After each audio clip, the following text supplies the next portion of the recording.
नमस्कार आमी देवज्योति आमार ग्राउंड जिरोर आजकेर पर्वे आपनादेर सकलके स्वागत जानाई। आरजी करेर डाक्तारी पड़ुआ छात्रीर जेभावे नृशंसभावे धर्षण एवं खून हयेछे ता गोटा भारतवर्षेर प्रतिटी मानुषेर हृदयके नड़िये दियेछे। तदन्तेर दायित्व एई मुहूर्ते रयेछे सीबीआईर काछे। दीर्घ 24-25 दिन हये गेल निर्यातितार परिवार प्रतिदिन चोखेर जल फेलছেন। तार सहकर्मी जूनियर डाक्ताररा गत 9 আগস্ট থেকে तारा 27 दिन धरे कर्मबिरति पालन करছেন। तातेई रोगी चिकित्सा ब्याहत होच्छे गोटा राज्य जुड़े। राज्येर विभिन्न हासपातालगुलोते 9 আগস্টের पर थेके प्राय 7800 जरूरी अपारेशन बंध, कारण जूनियर डाक्तारदेर कर्मबिरति चलছে। যদিও जूनियर डाक्ताररा बोलছেন आउटडोर खोला रयेছে, एमार्जेंसि खोला रयेছে। একটা প্রশ্ন উঠতে শুরু করেছে তাদের এই বক্তব্যের পরে, তাহলে জুনিয়র ডাক্তাররা এতদিন পর্যন্ত কি করতেন? যদি সমস্ত পরিষেবায় এই সিনিয়র ডাক্তাররা করে দেন তাহলে তাদের কি কাজ? তাহলে প্রশ্ন একটা উঠতে শুরু করেছে যে 7200 অপারেশন কেন বন্ধ রয়েছে। এই হিসাব কিন্তু কারো মন গড়া হিসাব নয়। রাজ্য স্বাস্থ্য দপ্তরের তথ্য পরিসংখ্যান ঘেটে এই তথ্য আমরা সংগ্রহ করেছি। প্রতিদিন কলকাতার সমস্ত মেডিকেল কলেজগুলোতে আপনারা যদি চোখ রাখেন তাহলে দেখতে পাবেন এমার্জেন্সির গেটে প্রতিদিন শয়ে শয়ে পেশেন্ট আসছেন, তাদের শয়ে শয়ে ফেরত যেতে হচ্ছে। কারণ জুনিয়র ডাক্তারদের 9 আগস্টের পর থেকে, সেই মর্মান্তিক ঘটনার পর থেকে কর্মবিরতি চলছে। সহকর্মীদের এই আন্দোলন, যে পড়ুয়া ছাত্রীর মৃত্যু হয়েছে তার তদন্ত কোন জায়গায় রয়েছে, তাদের একটাই দাবি, উই ওয়ান্ট জাস্টিস। এই দাবি তো গোটা বাংলার মানুষ করছেন। রিক্লেম নাইট পালন হয়েছে 14 তারিখ মধ্যরাত্রে স্বাধীনতা দিবসের দিন। আবার গতকালও সেই একই চিত্র গোটা রাজ্য প্রত্যক্ষ করেছে। এই সামাজিক লড়াইয়ে যেভাবে বাংলার মানুষ পথে নেমেছে তাতে কিন্তু গোটা ভারতবর্ষ আগামী দিনে এর থেকে অনুপ্রেরণা পাবে। কারণ বাংলার মানুষ যেভাবে তাদের এক কন্যা সন্তানের মৃত্যু হয়েছে কর্মক্ষেত্রে, তাদের হৃদয় যেমন কেঁপেছে, তারা কিন্তু দাঁতে দাঁত চেপে লড়াইটাও চালিয়ে যাচ্ছেন গত 27 দিন ধরে। মৃতা ছাত্রীর পরিবারও বিচারের আশায় সিবিআইয়ের দিকে তাকিয়ে রয়েছেন, কিন্তু তারা একেবারে খামবন্ধের মতো মুখ বন্ধ রেখেছেন। এর মধ্যে একটা খুশির খবর যে আগামী 9 সেপ্টেম্বর যে আরজি করের কেসটি সুপ্রিম কোর্টে শুনানি হওয়ার সম্ভাবনা তৈরি হয়েছে, যেটি আজ শুনানি হওয়ার কথা ছিল 5 তারিখ। মহামান্য প্রধান বিচারপতি অসুস্থতার কারণে তিনি বসতে পারেননি, ডিওয়াই চন্দ্রচূড়। আগামী 9 তারিখ এই কেসটির শুনানি হবে। সেদিনেই পরিষ্কার হয়ে যাবে সিবিআই এতদিন ধরে, এই 24-25 দিন ধরে কি করেছে। তারা সন্দীপ ঘোষের পিছনেই গত 20-22 দিন ধরেই ছুটছেন, কিন্তু আসল যে তদন্তের দিকে বাংলার মানুষ তাকিয়ে রয়েছে, নির্যাতিতা ছাত্রীর বিচারের জন্য তারা কতটা এগোতে পেরেছেন। কলকাতা পুলিশ তথ্য লোপাট করেছেন, কলকাতা পুলিশ টাকার অফার দিয়েছেন, সেসব তো মিথ্যে গল্প বিভিন্ন সংবাদ মাধ্যমে, বিভিন্ন প্রচার মিডিয়ায়, বিভিন্ন সোশ্যাল মিডিয়াতে প্রকাশ পেয়েছে। এই টাকা দেওয়ার কথা দুদিন দুটো বয়ান পাওয়া গেছে।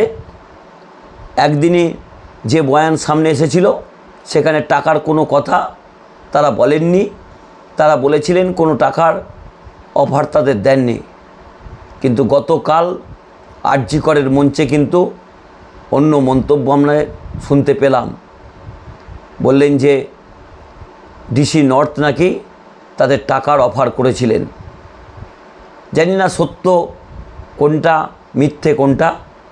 যদি সত্যি টাকার অফার করে থাকেন তাহলে নিশ্চয়ই সেই পরিবারের পক্ষ থেকে সিবিআইকে নিশ্চয় জানানো হয়েছে। কিন্তু সিবিআইয়ের পক্ষ থেকে এখনও পর্যন্ত সংশ্লিষ্ট অফিসার যার বিরুদ্ধে এরকম একটা ঘোরতর অভিযোগ তাকে কেন ডেকে জেরা করলেন না? তাহলে কি তাদের জানানো হয়নি এই টাকার অফারের কথা? যদি টাকা দেবার কথা বলে থাকেন তাহলে কিন্তু একটা ঘোরতর অন্যায়, তাকে বিচারের আওতায় অবশ্যই আনা উচিত।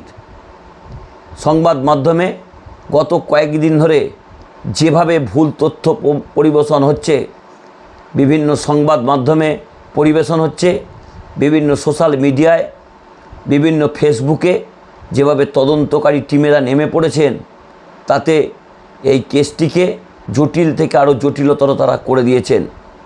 তারা পক্ষান্তরে মিতার যে মৃত্যু তার কারণ যেখানে সিবিআইয়ের খুঁজে বার করা উচিত, তাদেরকে ভুল পথে পরিচালনা করার চেষ্টা করা হচ্ছে।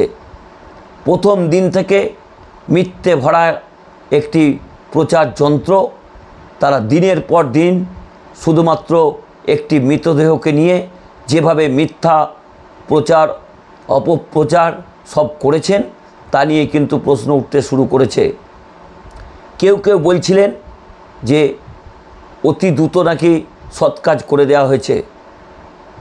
ধরে নিলাম তরুণী ছাত্রীর মৃত্যু হয়েছে ভোর 3টের সময়, তার সৎ কাজ হয়েছে রাত্রি 10টার কিছু পরে, তাহলে কত ঘন্টা? সেখানে নাকি বলা হচ্ছে যে সমস্ত ময়নাতদন্ত নাকি ঠিকমতো হয়নি, সমস্ত নমুনা নাকি সংগ্রহ করেনি। তাহলে কেন এতদিন পর্যন্ত সিবিআই তথ্য প্রমাণ লোপাটের দায়ে কলকাতা পুলিশের কর্তাদের কেন ডাকছেন না? সিবিআইয়ের যদি দম থাকে, এই সঞ্জয় রায়ের পরে আর কে অভিযুক্ত তাদের নাম আগামী 9 তারিখ সুপ্রিম কোর্টে জানাক। যদি জানাতে না পারেন তাহলে বুঝতে হবে এই সিবিআই কিন্তু ট্রেনি অফিসারদের নিয়ে এসে এই রকম একটি সকল মানুষের হৃদয়কে স্পর্শ করা বিচার তারা দিতে পারবেন না। কারণ এই মহিলার বিচারের জন্য গোটা বাংলার মানুষ কিন্তু তাকিয়ে রয়েছেন। বাংলার প্রতিটি পরিবার চাইছেন নির্যাতিতাকে যেভাবে খুন এবং ধর্ষণ করা হয়েছে তার উপযুক্ত তদন্ত করে দোষীদের দৃষ্টান্তমূলক শাস্তির ব্যবস্থা করা হোক। কিন্তু সিবিআইয়ের পক্ষ থেকে এখনও পর্যন্ত কোনো ইতিবাচক ভূমিকা কিন্তু দেখা যায়নি। তারা কিন্তু পলিগ্রাফ টেস্টের দিকেই চেয়ে রয়েছেন, কারণ পলিগ্রাফ টেস্ট কিন্তু আইনে কতটা বৈধতা রয়েছে তা নিয়েও কিন্তু ইতিমধ্যেই প্রশ্ন উঠতে শুরু করেছে। পলিগ্রাফ টেস্টের রিপোর্ট কিন্তু আইনি বৈধতা বিশেষ করে সুপ্রিম কোর্টেও পাবে না বা হাইকোর্টেও পাবে না। অর্থাৎ আরজি করের মহিলা ছাত্রীর মৃত্যুর পর থেকে যেভাবে এক শ্রেণীর সংবাদ মাধ্যম, এক শ্রেণীর রাজনৈতিক নেতা এবং এক শ্রেণীর সমাজের মানুষ যেভাবে মিথ্যা প্রচার করেছেন, তাতে কিন্তু এই বিচার বেশ কিছুটা প্রভাবিত হয়েছে। কারণ সেই ভুল তথ্যের দিকে কিন্তু সিবিআই বারংবার ছোটাছুটি করছেন। কলকাতা পুলিশের কর্তারা যদি তথ্য লোপাট করে থাকেন, কলকাতা পুলিশের আধিকারিকরা যদি টাকার অফার দিয়ে থাকেন, সিবিআই তাদের কেন ডাকছে না? কেন তাদের বিচারের আওতায় আনা হচ্ছে না? অর্থাৎ যে কথা বলছিলাম, যত দিন যাচ্ছে তত বিচার যেন মনে হচ্ছে আরও দূরে সরে যাচ্ছে। যে কথা প্রথমে শুরু করেছিলাম যে এই 9ই আগস্ট থেকে যে কর্মবিরতি চলছে তার ফলে কিন্তু 7200 পেশেন্ট তাদের জরুরি অপারেশান বন্ধ রয়েছে। ডাক্তারবাবুরা একটি মানবিক পেশার সঙ্গে যুক্ত, তারা অবিলম্বে কাজে ফিরে আসুন। কারণ প্রতিদিন তাদের সামনে যেভাবে অনুনয় বিনয় করছেন রোগীর আত্মীয়রা, রোগীর পরিবার, তাদের কথায় সাড়া দিয়ে আপনারা মানবিক পেশার দায়িত্ব পালন করুন। কারণ যেভাবে প্রতিটা দিন হাসপাতালের ইনগেট দিয়ে অ্যাম্বুলেন্স নিয়ে জরুরি পেশেন্টদের নিয়ে আসা হচ্ছে, আর আউটগেট দিয়ে তাদের বেরিয়ে যেতে হচ্ছে সেই 5 তারা সরকারি 5 তারা প্রাইভেট হাসপাতালে। সেখানে লক্ষ লক্ষ টাকা বিল দিয়ে কেউ সর্বশান্ত হচ্ছেন, কেউ মৃতদেহ নিয়ে ফিরতে হচ্ছে। অর্থাৎ আর্থিকভাবেও যেমন তারা সর্বশান্ত হচ্ছেন, পরিবারের একমাত্র রোজগারকেও তারা হারাচ্ছেন।